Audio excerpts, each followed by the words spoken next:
ചരിത്ര പ്രസിദ്ധമായ എരുമേലി പേട്ടതുള്ളൽ ഇന്ന് പേട്ട കൊച്ചമ്പലത്തിൽ നിന്നും എരുമേലി വലിയ അമ്പലത്തിലേക്കാണ് അമ്പലപ്പുഴ ആലങ്ങാട് സംഘങ്ങൾ പേട്ടതുള്ളുക. അമ്പലപ്പുഴ സംഘത്തിന്റെ പേട്ടതുള്ളൽ രാവിലെയും ആലങ്ങാട് സംഘത്തിന്റെ പേട്ടതുള്ളൽ ഉച്ചയ്ക്ക് ശേഷവുമാണ് നടക്കുക. ഐതിഹ്യ പെരുമ പേർന്ന എരുമേലി പേട്ടതുള്ളൽ ഇന്ന് നടക്കും. രാവിലെ പേട്ട പണം വയ്ക്കൽ ചടങ്ങോടെ പേട്ടകെട്ടിന് തുടക്കമാകും.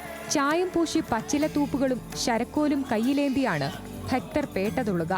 ആകാശത്ത് ശ്രീകൃഷ്ണ പരുന്ത് വട്ടമിട്ട് പറക്കുന്നത് ദൃശ്യമായാൽ ഉടൻ തിടമ്പ് പൂജിച്ച് ആനപ്പുറത്തെഴുന്നള്ളിച്ച് അമ്പലപ്പുഴ സംഘത്തിന്റെ പേട്ടതുള്ളൽ ആരംഭിക്കും. പേട്ട ശ്രീധർമ്മശാസ്താ ക്ഷേത്രത്തിൽ നിന്ന് ആരംഭിക്കുന്ന തുള്ളൽ എരുമേലി വാവർപ്പള്ളിയിൽ പ്രവേശിക്കും.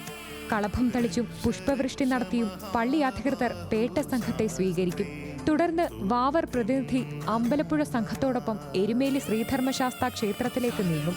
ക്ഷേത്രത്തിലെത്തി പ്രദക്ഷിണം പൂർത്തിയാക്കുന്നതോടെ അമ്പലപ്പുഴ സംഘത്തിന്റെ പേട്ടതുള്ളൽ അവസാനിക്കും.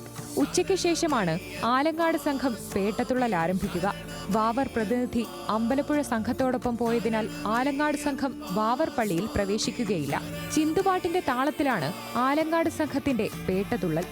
വൈകുന്നേരത്തോടെ ചടങ്ങുകൾ പൂർത്തിയാക്കി ഇരു സംഘങ്ങളും കാനനപാത വഴി പമ്പയിലേക്ക് പുറപ്പെടും.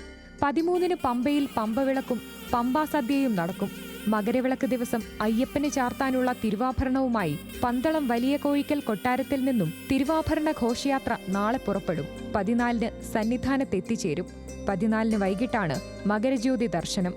ന്യൂസ് മലയാളം, കോട്ടയം.